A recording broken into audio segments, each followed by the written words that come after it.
Olá, meu amigo, minha amiga, obrigado por vocês estarem aqui no nosso Portal do José, sobretudo no momento em que o nosso país vive tantas confusões, causando tantas incertezas, tantas inseguranças, apreensões em muitos de nós.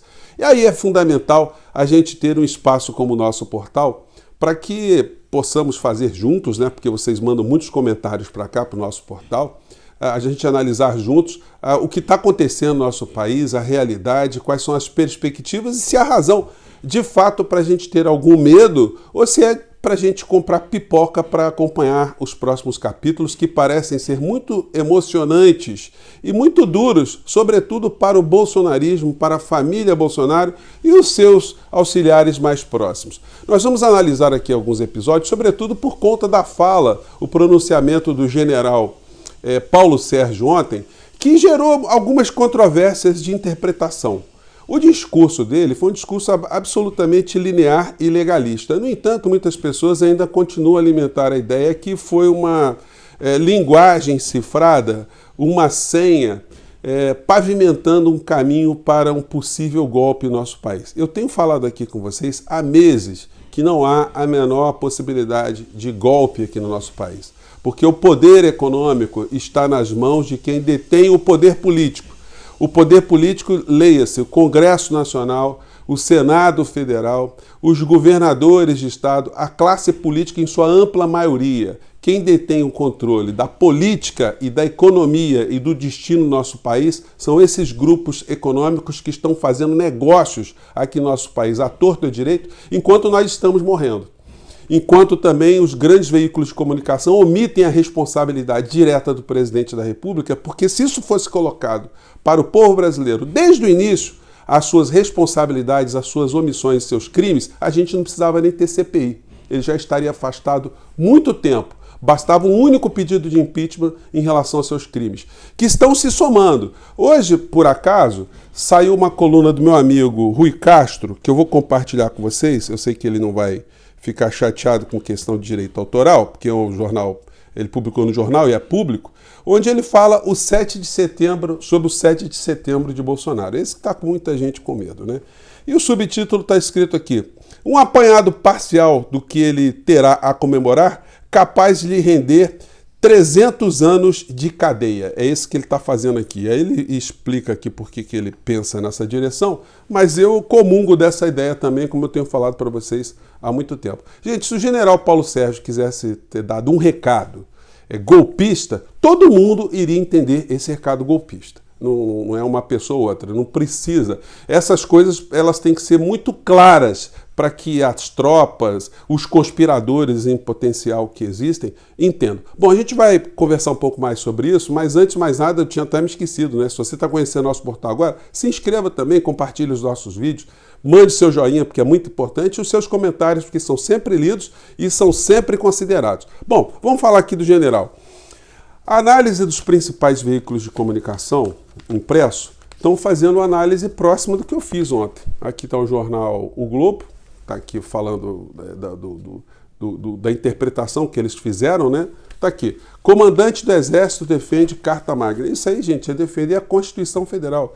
Ele, quando fala assim que o presidente da República é o supremo comandante das Forças Armadas, ele não está emitindo opinião, ele está dizendo aquilo que está na Constituição Federal. Como acontece em todas as repúblicas. Se você pegar a Constituição norte-americana, vai estar lá que o presidente norte-americano é o representante, ou o mandatário, ou o chefe maior das Forças Armadas. Aliás, essa ideia de ter um presidente comandando as Forças Armadas foi uma das que inspirou com que as 13 colônias nos Estados Unidos rompessem seus vínculos com a Inglaterra, com a coroa, né? E fizessem um país que unificasse a moeda e unificasse as Forças Armadas. Portanto, teria que ter um chefe para comandar essa história toda. E assim no mundo inteiro. Então, eu vejo muitas pessoas fazendo essa leitura. Ele falou que o presidente é o supremo chefe das Forças Armadas. Bom, está na Constituição de uma série de países, aí não tem nenhum tipo de novidade. Seria novidade você ter um mandatário eleito pelo povo que não tem nenhum tipo de influência sobre as Forças Armadas do seu país. Aí ia ficar complicado mesmo. Então, não tem nenhum solavanco nessa história. Aqui o jornal Valor Econômico faz a mesma leitura que eu comentei com vocês.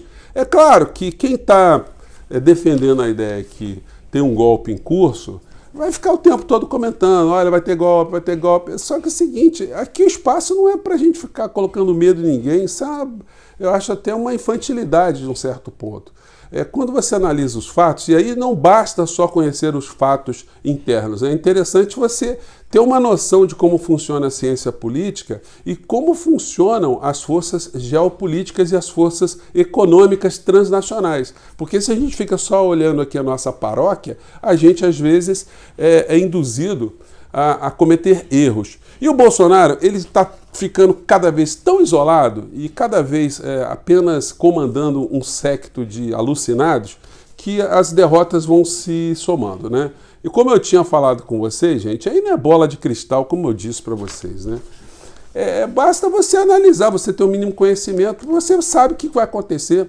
Eu falei aqui para vocês que esse pedido de impeachment do Alexandre de Moraes não tinha nem pé nem cabeça, nem do ponto de vista jurídico, nem do ponto de vista político. Ele foi sepultado.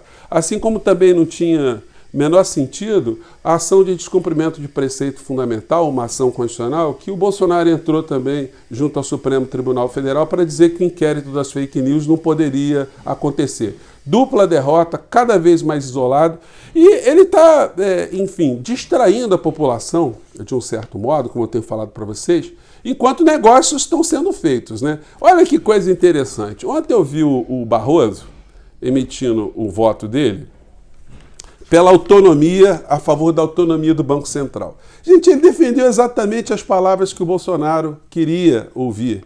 Ele foi parceiro do Bolsonaro, ele foi parceiro do Paulo Guedes. A interpretação é que o Banco Central, enfim, está liberado para, de fato, ser uma entidade autônoma aqui no nosso país. O presidente da República não pode ter influência nenhuma em cima do Banco Central, num voto divergente do que foi dado pelo Lewandowski. Então a gente vai ter muitos discursos aí. E aí é o seguinte, aí ninguém critica o Barroso, né? O governo Bolsonaro não critica o Barroso quando o Barroso está dando parecer favorável à entrega do Banco Central, da autonomia do Banco Central.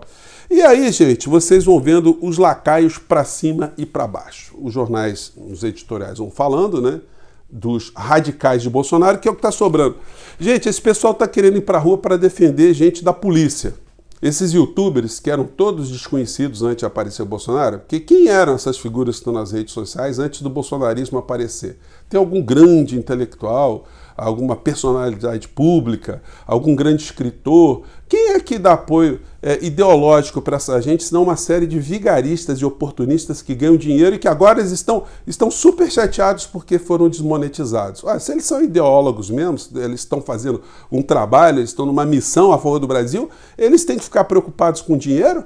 Eles não são militantes? Não, mas agora eles estão muito chocados e estão tentando levar as pessoas para as ruas para protestar, e essas pessoas não sabem por que estão indo para as ruas, e nós aqui, que não iremos para as ruas no dia 7 de setembro, nós não temos que ficar com receio dessas movimentações, porque elas não vão redundar em absolutamente nada. Eu já falei com vocês em vídeos anteriores que nós estamos diante da criação de um exército de frustrados. Essas pessoas estão nutrindo muitas expectativas, vão pagar R$7 no litro do combustível para a manifestação, vão pagar mais R$7 no combustível para voltar para a manifestação, no fim de semana irão para o supermercado e vão ver a carne mais cara, o arroz mais caro, o pão mais caro, tudo mais caro. E aí, qual é a culpa dessa história toda? De quem é a culpa? É do Alexandre de Moraes? Então, gente, o Bolsonaro está cada vez mais fomentando as pessoas, engabelando as pessoas, para que as pessoas não percebam que o que está em jogo mesmo é o futuro do Bolsonaro e da família bolsonarista, que está ficando cada vez mais complicado. Vamos fazer aqui um passeio pela história, gente, para nós vermos que não há receio da gente ficar muito preocupado com um maluco na rua, né? Com gente batendo bumbo, e que isso não significa absolutamente nada.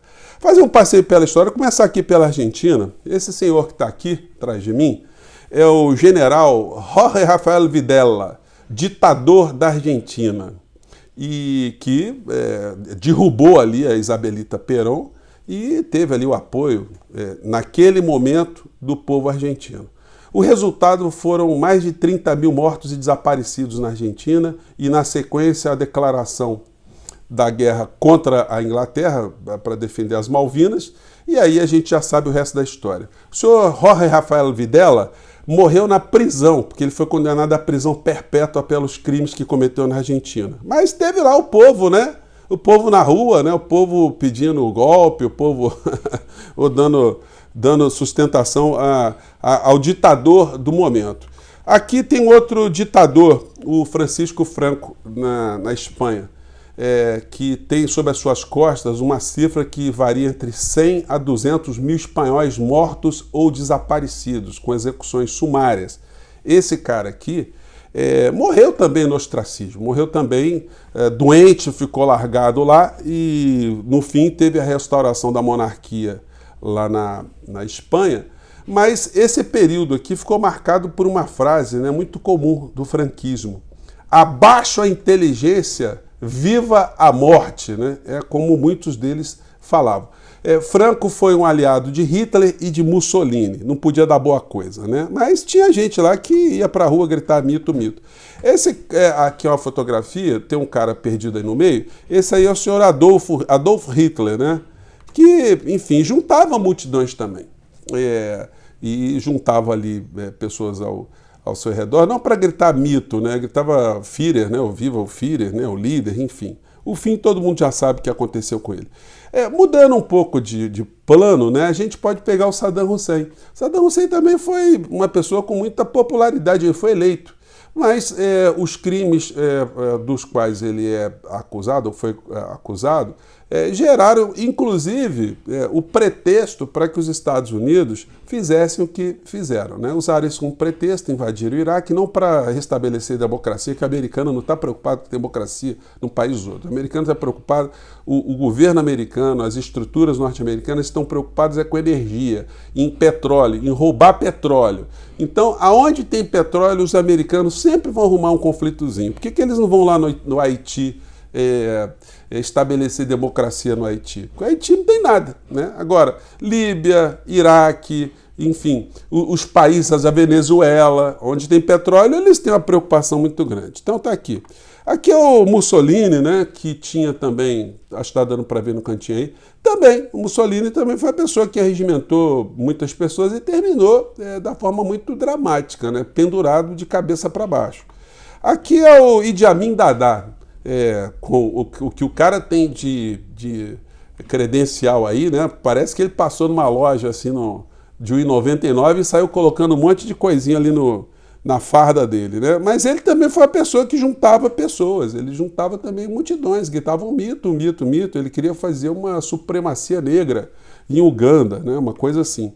Aqui, já no nosso território, né, o Collor de Mello foi muito popular. Hoje é um senador que não manda absolutamente nada no Senado Federal, uma figura apagada, e o cara foi presidente do nosso país e também levou muitas pessoas às ruas, de verde e amarelo, para...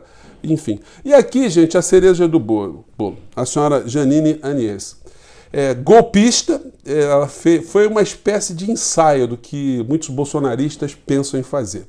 Com Bíblia, né? Deus acima de tudo. Então, quando derrubou lá o Morales, entrou no Congresso, entrou na chefia de governo da Bolívia, com a Bíblia nas mãos, né? Aquela história, Deus acima de tudo. Sabe o que aconteceu com ela há 48 horas atrás? Ela está presa por vários crimes, inclusive por crime de terrorismo, de ter atentado contra a Constituição boliviana, e ela tentou suicídio há 48 horas atrás. Enquanto eu estou falando com vocês aqui, ela está se recuperando, para vocês verem como é que é o destino dessas pessoas, muitas dessas pessoas atormentadas. O Idi Amin Dada morreu no ostracismo, não pôde ser enterrado em Uganda, a família pediu, mas não foi possível. Outros ditadores morreram também no ostracismo total. O Saddam Hussein, você já sabe o que aconteceu com ele. Enfim, essa gente, eles têm às vezes momentos de glória, mas é porque muitas pessoas que não têm noção do que está acontecendo são induzidas ao erro. são induzidas por discursos ufanistas, ultranacionalistas, ultraconservadores, e isso no final da história serve sempre para engabelar a população, para que alguns grupos econômicos se deem bem no meio dessa história. Isso está acontecendo no Brasil também.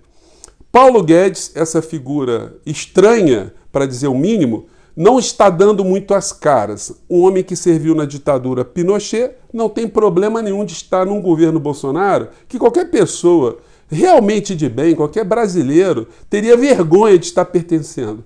Mas ele não se sente constrangido de estar num governo misturado com um séquito de pessoas absolutamente complicadas, para dizer o mínimo. Eu vou colocar para vocês alguns artigos na descrição do nosso vídeo, que são muito representativos desse momento que a gente está vivendo. Por enquanto eu fico aqui, mas, como sempre, às 17 horas nós estaremos de volta para complementar uma série de informações. Espero que você tenha tido elementos para refletir sobre ditadores, sobre pessoas que têm popularidade em algum momento, sobre pessoas que tentam golpes, e o destino dessa gente e as máculas que eles carregam para todo sempre. Eu fico por aqui, gente. Até o nosso próximo encontro. Tchau!